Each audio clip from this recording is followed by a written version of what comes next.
नमस्कार. चला, आज आपल्या आजूबाजूच्या दुनियेत जरा डोकावून पाहूया आणि एका अशा रहस्याचा उलगडा करूया, जे आपण रोज अनुभवतो. हे रहस्य आहे पदार्थाच्या अवस्थांचं, म्हणजे स्टेट्स ऑफ मॅटर. आपल्या हातातला फोन असो, आपण पित असलेलं पाणी असो किंवा आपण श्वास घेत असलेली हवा, या सगळ्यामागे एकच विज्ञान दडलेलं आहे. चला तर मग हा इंटरेस्टिंग प्रवास सुरू करूया. अच्छा, कधी विचार केलाय का की फ्रीजमधून बाहेर काढलेला बर्फ थोड्या वेळाने पाणी होऊन जातो आणि त्याच पाण्याला जर आपण गरम केलं तर त्याची वाफ होते आणि ती गायब पण होते.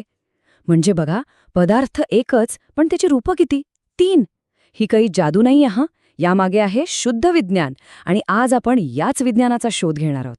तर ह्या आपल्या विज्ञानाच्या खेळातले 3 मुख्य कलाकार आहेत.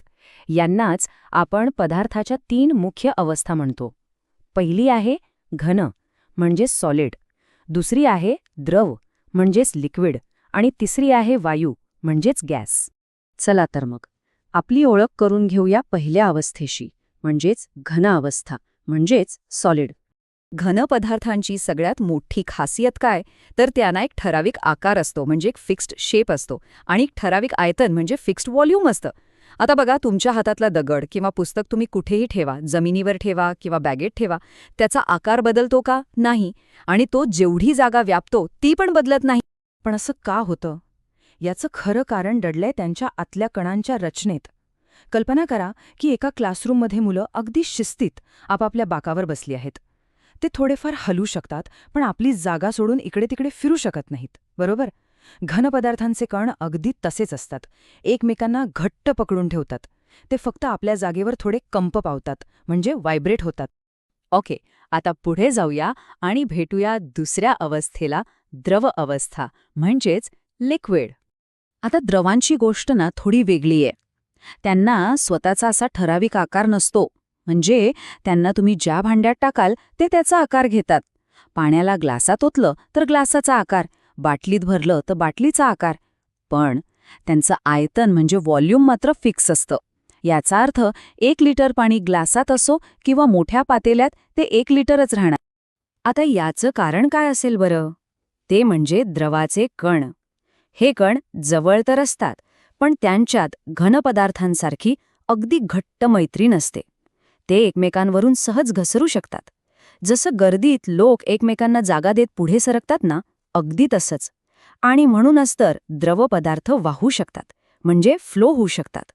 आणि आता वेळ झाली आहे आपल्या तिसऱ्या आणि सगळ्यात मुक्त अवस्थेला भेटायची, वायू अवस्था म्हणजेच गॅस. वायू पदार्थांचं तर काय सांगायचं.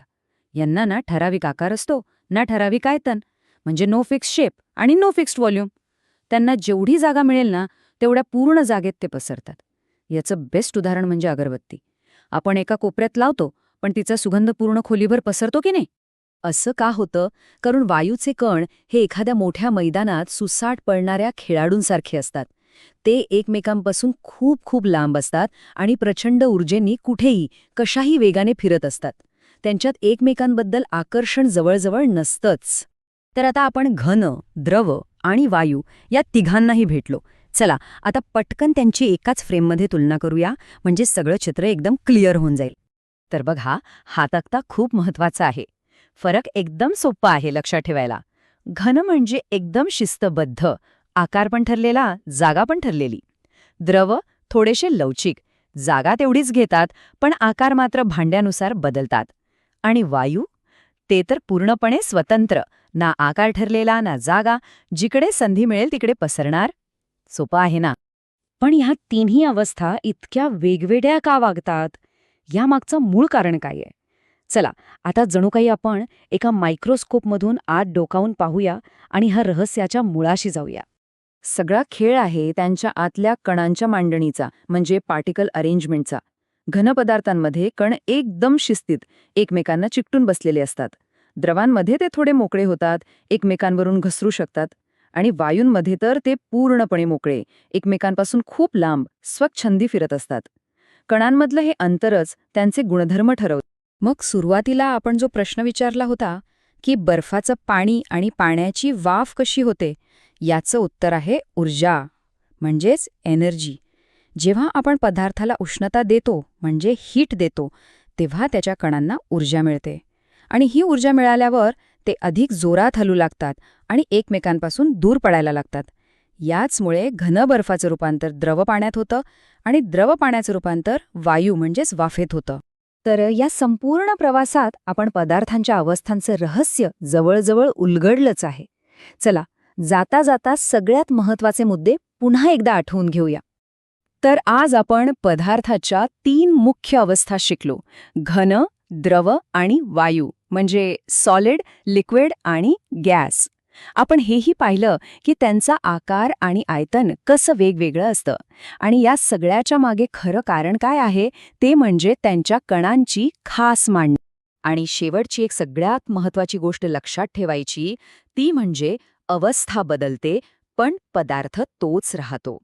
बर्फ, पाणी आणि वाफ हे दिसायला कितीही वेगवेगळे असोत, पण ते सर्व एकाच पदार्थाचे म्हणजेच पाण्याचे वेगवेगळे चेहरे आहेत.